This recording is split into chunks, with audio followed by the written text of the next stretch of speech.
நமஸ்காரம். 2025ஆம் வருட ஆகஸ்ட் மாத மீன ராசிக்காரர்களுக்கான பலன் இந்த பதிவு. மீன ராசிக்கு இந்த ஆகஸ்ட் மாதம் ரொம்பவே சாதகமான முறையில் பார்க்கப்படுறது. ஒரு சின்ன 2-3 டிஸ்டர்பன்ஸ் இருக்கும். பட் ஆனா நிறைய நாளா தள்ளி போயிட்டு இருக்கிற வீடு சமாச்சாரம், வண்டி சமாச்சாரம், இந்த மாதிரியான நம்ம அனுபவிக்கக்கூடிய சமாச்சாரங்கள் எல்லாமே இந்த மாதம் தள்ளி தள்ளி போகாம நமக்காக நடந்து தீரும் அப்படின்ற மாதிரி பார்க்கப்படுறது. எந்த மாதிரியான சமாச்சாரம் அப்படிங்கிறது இந்த வீடியோ முழுசா பார்த்தீங்க அப்படின்னா உங்களுக்கு வந்து கிளியரா புரியும் அப்படிங்கறத நான் வந்து நம்புறேன். ஃபர்ஸ்ட் இந்த மாதத்துடைய கிரக நிலைமைகள்: மிதுனத்தில் சுக்கிரன், குரு, புதன்; கடகத்தில் சூரியன். கடகத்திலிருந்து சிம்மத்திற்கு சூரியன் ஆகஸ்ட் 17ஆம் தேதி அன்னைக்கு பயிற்சி ஆகிறாரு. சிம்மத்தில் கேது, கன்னியில் செவ்வாய், கும்பத்தில் ராகு, மீனத்தில் சனீஸ்வரர். இது இந்த ஆகஸ்ட் மாதத்துடைய கிரக நிலைமை. இந்த மீனம் அப்படிங்கிறது வந்து காலபுருஷ தத்துவ பிரகாரம் 12ஆம் இடம். அதனால பொதுவா வந்து நிறைய பேருக்கு எல்லா விஷயத்திலயும் மூட நம்பிக்கை இருக்கு. அதுல வந்து இது ஒரு விதமான மூட நம்பிக்கை. இப்போ உதாரணத்துக்கு வந்து கன்னி ராசி, இல்லைன்னா விருச்சிக ராசி, இல்லைன்னா வந்து மீன ராசி, இந்த 3 ராசியில இருக்கிறவங்க வந்து ரொம்ப கஷ்டப்படுவாங்க அப்படின்ற மாதிரிலாம் வந்து நிறைய பேர் வந்து சொல்லுவா. அது வந்து முழுக்க முழுக்க அதுவும் மூட நம்பிக்கை தான். அதுக்கும் இதுக்கும் எந்த சம்பந்தமும் கிடையாது. அப்படின்னு பார்த்தா ஸ்ரீரங்க பெருமாளே வந்து ரேவதி நட்சத்திரம் மீன ராசி தான். அவர் என்ன கஷ்டத்துல இருக்காரு? சௌக்கியமா வந்து லக்ஷ்மியுடைய துடையில உட்கார்ந்துட்டு சந்தோஷமா சயன கோலத்துல வர பக்தர்களை வந்து அனுகிரகம் பண்ணிக்கிட்டு அந்த மாதிரி ஒரு நல்ல கிரேட்ல தான் இருக்காரு. அதனால இந்த மாதிரியான மூட நம்பிக்கையை வந்து எல்லாரும் தவிர்க்கணும் அப்படிங்கறத நான் வந்து பிரார்த்தனை பண்ணிக்கிறேன். அப்படி பார்க்கும்போது இந்த மாதம் அந்த மூட நம்பிக்கைய உடைக்கிற மாதிரியான மாதம். எல்லா விசேஷங்களும் நடக்கக்கூடிய மாதமாக மீன ராசிக்காரர்களுக்கு பார்க்கப்படுறது. 4ஆம் வீட்டில் 4ஆம் அதிபதியாக இருக்கக்கூடிய புத பகவான், 10ஆவதுக்கு சுக்கிரன், அதே மாதிரி பிரகஸ்பதி, நம்மளுடைய ராசிநாதனாக இருக்கக்கூடிய பிரகஸ்பதியும் அங்கேதான் ஒரு வருட காலம் இருக்காரு. அப்படின்றதுனால வீடு, மனை இதெல்லாம் வாங்கணும் அப்படின்னு ரொம்ப நாளா வெயிட் பண்ணிட்டு இருப்பீங்க. நிறைய வாட்டி வந்து நீங்க ட்ரை பண்ணி தள்ளி தள்ளி போயிருக்கோம். அந்த எல்லாத்துக்கும் ஒரு முடிவு கட்டியாச்சு.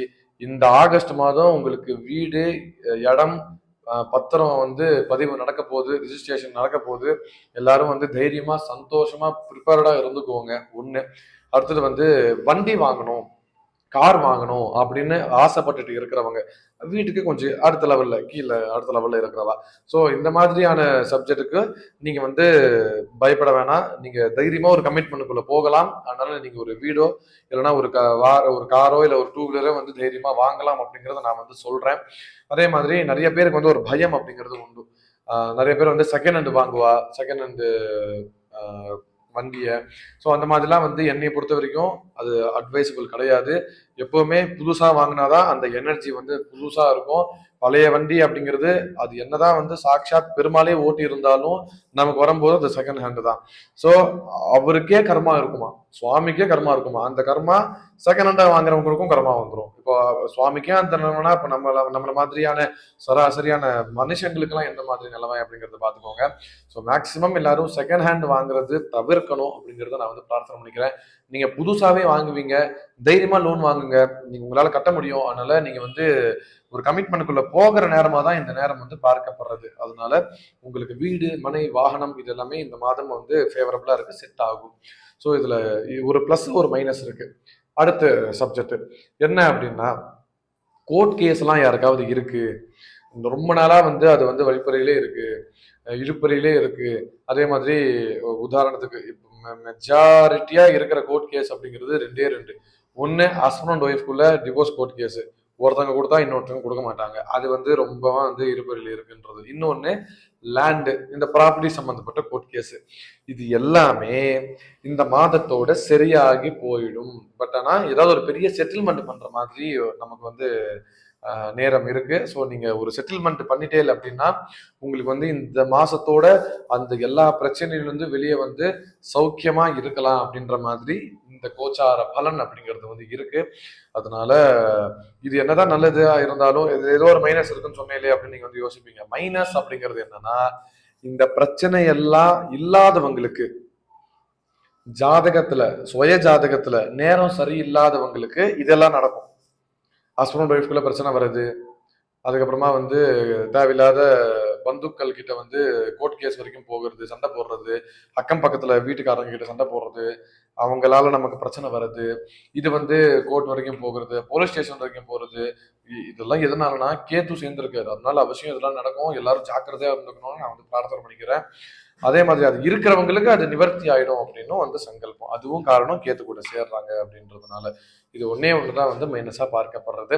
அடுத்தது கரெக்டா 2ஆம் அதிபதியாகவும் 9ஆம் அதிபதியாகவும் இருக்கக்கூடிய செவ்வாய் 7ஆம் வீட்டுல வந்து இருக்காரு அப்படின்றதுனால கல்யாணம் ஆகாத மீன ராசிக்காரர்களுக்கு இந்த மாதம் கல்யாணம் நிச்சயிக்கப்படும். அவசியமா இந்த ஆவணியிலே வந்து கல்யாணம் பண்ணாலும் வந்து சொல்லிக்கிறது கிடையாது. அவ்வளவு ஸ்பீடா வந்து அந்த ஒரு விஷயம் வந்து நடக்கும்.